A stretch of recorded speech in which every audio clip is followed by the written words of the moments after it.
அடித்தட்டு மக்கள் அனைவருக்கும் கல்வியை கொண்டு சேர்க்க வேண்டும். கோவை மறைமாவட்ட ஆயரும் பிஷப் அம்புரோஸ் கல்லூரியின் தலைவருமான டாக்டர் தாமஸ் அக்குவினாஸ் கோவையில் பேட்டி.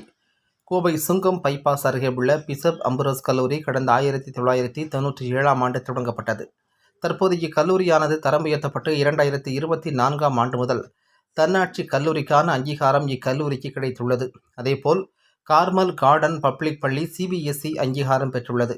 இந்த 2 நிகழ்ச்சிகளை கொண்டாடும் வகையில் இன்று பிஷப் அம்புரோஸ் கல்லூரி வளாகத்தில் பாராட்டு விழா நிகழ்ச்சி நடைபெற்றது.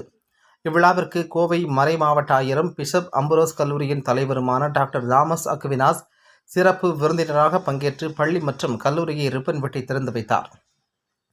இதனைத் தொடர்ந்து அவர் செய்தியாளர்களிடம் கூறுகையில், பிஷப் அம்புரோஸ் கல்லூரி அனைத்து ஏழை எளிய மக்களுக்கும் கல்வியை வழங்குவதற்காகவும் மாணவர்களின் எதிர்காலத்தின் தேவைக்கு ஏற்ப பாடத்திட்டங்களை கொண்டு வருவதற்காகவும் தன்னாட்சி கல்லூரியாக மாற்றுவதற்கு முயற்சி செய்தோம்.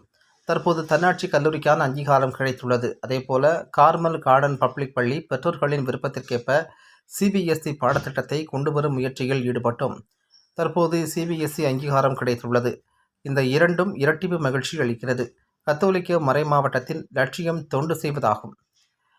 அதில் கல்வி தொண்டு முக்கிய குறிக்கோளாக கொண்டுள்ளோம். குறிப்பாக கல்வியை வியாபாரமாக இல்லாமல் அடித்தட்டு மக்கள் அனைவருக்கும் கல்வியை கொண்டு சேர்க்கும் வகையில் மாணவர் சேர்க்கைக்கு குறைந்த கட்டணத்தை வழங்கி வருகின்றோம். இதில் அனைத்து ஏழை எளிய மக்களும் பயன்பெற்று எதிர்காலத்தை சிறப்பாக அமைத்துக் கொள்ள வேண்டும் என தெரிவித்தார். இந்த நிகழ்ச்சிக்கு கோவை மறைமாவட்ட முதன்மை குரு ஜான் ஜோசப் ஸ்டேனிஸ் கலந்து கொண்டு சிறப்புரை வழங்கினார். கல்லூரியின் செயலர் அருட்தந்தை டாக்டர் RTA ஜெரோம் வரவேற்புரை வழங்கினார். கல்லூரியின் முதல்வர் டாக்டர் பீட்டர் ராஜ், பள்ளி முதல்வர் உஷாராணி, ரோமன் கத்தோலிக்க பள்ளியின் பொறுப்பாளர் ஆரோக்கிய ததேசு மற்றும் கோவை மறைமாவட்ட பொருளாளர் ஆண்டனி செல்வராஜ் ஆகியோர் வாழ்த்துரை வழங்கினர். விழாவில் RC குழு உறுப்பினர்கள், பாதிரியார்கள், கன்னியாஸ்திரிகள், பள்ளி கல்லூரி துணை முதல்வர், டீன் மற்றும் பேராசிரியர்கள், ஆசிரியர்கள் என பல்வேறு தரப்பினரும் கலந்து கொண்டு விழாவை சிறப்பித்தனர் என்பது குறிப்பிடத்தக்கது. உங்கள் அனைவருக்கும் வாழ்த்துக்களை தெரிவித்துக் கொள்கிறோம். இன்று ட்வின் செலப்ரேஷன்ஸை கொண்டாடுகின்றோம். ஒன்று, எங்கள் பிஷப் அம்ப்ரோஸ் காலேஜினுடைய தன்னிறைவு அட்டானமஸுடைய அந்த நாளையும், கார்மல் கார்டன் பப்ளிக் ஸ்கூலுடைய CBSE ஸ்கூலுடைய அஃபிலியேஷன் கிடைத்ததையும் நாம் கொண்டாடுகின்றோம். இந்த அட்டானமஸ்க்காக நாம் ஏங்கள் தயார் செய்தோம் என்றால், இங்கு படிக்கின்ற மாணவர்கள் ஏறக்குறைய பாதி பேருக்கு மேல் அடித்தட்டு மக்கள், அவங்கள் ஏழைகள்.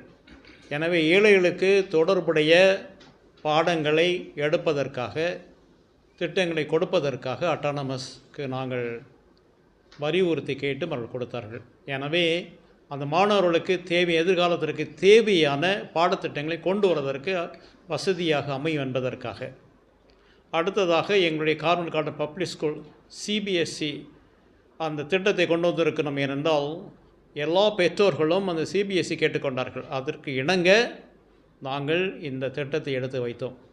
இதற்கு முதன்மை காரணமாக இருக்கின்றவர் எங்களுடைய கல்லூரியுடைய செயலரும் இந்த பள்ளியினுடைய செயலருமான பேரருள் தந்தை RD ஜெரோம் அவர்களை இந்த மறை மாவட்டம் நாம் அனைவரும் பாராட்டுகின்றோம், வாழ்த்துகின்றோம், நன்றி செலுத்துகின்றோம். அவரோடு சேர்ந்து உழைத்த ஆசிரியர் பெருமக்கள் அனைவருக்கும் எங்களுடைய நன்றிகள். எங்கள் நிர்வாக குழுவிற்கு நாங்கள் நன்றி செலுத்துகின்றோம். கத்தோலிக்க மறைமாவட்டத்தினுடைய ஒரே லட்சியம் தொண்டு செய்வது. அந்த தொண்டிலே சிறப்பான தொண்டு கல்வி தொண்டு.